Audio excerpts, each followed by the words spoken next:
Mary's first public appearance as queen. How she made herself feared and respected. In the storied annals of European royalty, there are moments that define a reign from its very beginning, moments when a monarch steps into the public eye and sets the tone for what is to come. Such was the case with Queen Mary, whose first public appearance as sovereign was not only a spectacle of grandeur but also a powerful display of authority that left an indelible mark on her kingdom. Mary's path to the throne was not one she had anticipated. As the wife of the reigning king, she had been a dutiful consort, supporting her husband through the many trials and triumphs of his rule. Her role had been largely ceremonial, characterized by a quiet dignity that endeared her to the people, but never placed her at the forefront of political power. However, fate would have it that Mary would ascend to the throne under sudden and tragic circumstances. The untimely death of the king left the nation in a state of mourning and uncertainty. With no direct heir old enough to take the throne, Mary was thrust into a position of unprecedented power. The question on everyone's mind was whether she, a queen consort turned sovereign, could command the respect and authority required to lead a nation. The day of her first public appearance as queen was one of both anticipation and anxiety. The court, the nobility, and the common people alike were unsure of what to expect. Would Queen Mary be a figurehead, ruled by advisors and courtiers? Or would she rise to the occasion and claim her place as the nation's rightful leader? As the grand doors of the royal palace opened and Queen Mary stepped out to address her subjects, it became immediately clear that she was not a woman to be underestimated.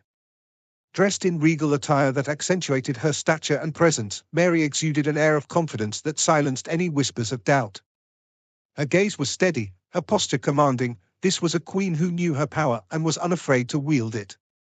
It was not just her appearance that captured the attention of the nation, but the words she spoke. In her first address as queen, Mary delivered a speech that would be remembered for generations. She spoke with a voice that was both firm and resolute, laying out her vision for the kingdom with a clarity that left no room for misinterpretation. Today, she began, I stand before you not as a widow mourning the loss of a great king, but as your sovereign, determined to lead this land with strength and justice. The crown I wear is not a burden, but a symbol of the responsibility I bear towards each and every one of you. Her words were carefully chosen, striking a balance between mourning the loss of her husband and asserting her own authority. She made it clear that while the past would be honored, her reign would be one of progress and stability. The message was unmistakable. Queen Mary was not a placeholder, she was a ruler in her own right. One of the most striking aspects of Queen Mary's first public appearance was the way she immediately commanded both fear and respect. In a world where power was often seen as the domain of men, here was a woman who not only understood the weight of the crown but was prepared to carry it with unwavering resolve. Her speech included a direct address to the nobility and the military, two groups whose loyalty would be crucial to her reign. To those who served this kingdom with honor and courage, she declared, know that you have my utmost respect and gratitude. But also know this, I will not tolerate disloyalty or treachery. The strength of this realm depends on our unity, and I will ensure that unity is maintained, by any means necessary. These words, delivered with an edge of steel, sent a clear message to those who might have doubted her ability to rule. Mary was not simply stepping into her husband's shoes, she was carving out her own path, one that would be marked by decisive action and an unyielding commitment to the stability of the kingdom. The impact of Queen Mary's first public appearance was immediate and profound. Within the royal court, any lingering doubts about her capability were quickly dispelled. The nobles, who had perhaps seen her as a mere figurehead, now recognized her as a force to be reckoned with. The military, too, took note of her resolve, understanding that this was a queen who would not hesitate to enforce her will. Among the common people, Queen Mary's speech was met with a mixture of awe and admiration. While her tone was undeniably firm, there was also a sense of relief that the kingdom was in the hands of a ruler who would not allow chaos to reign in the wake of her husband's death. Her determination to maintain order and protect the realm resonated deeply with a population that had feared instability.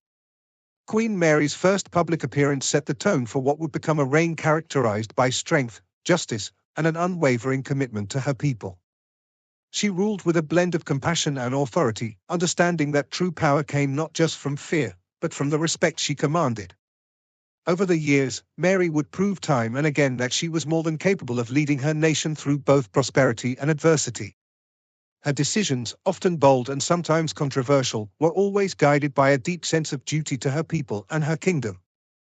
In the end, Queen Mary's first public appearance was more than just a moment of transition, it was a declaration of intent.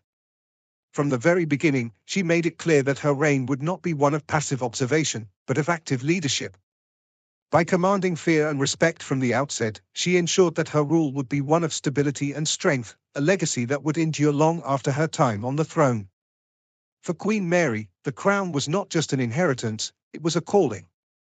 And from the moment she stepped into the public eye, she left no doubt that she was ready to answer that call with all the power and grace that the role demanded.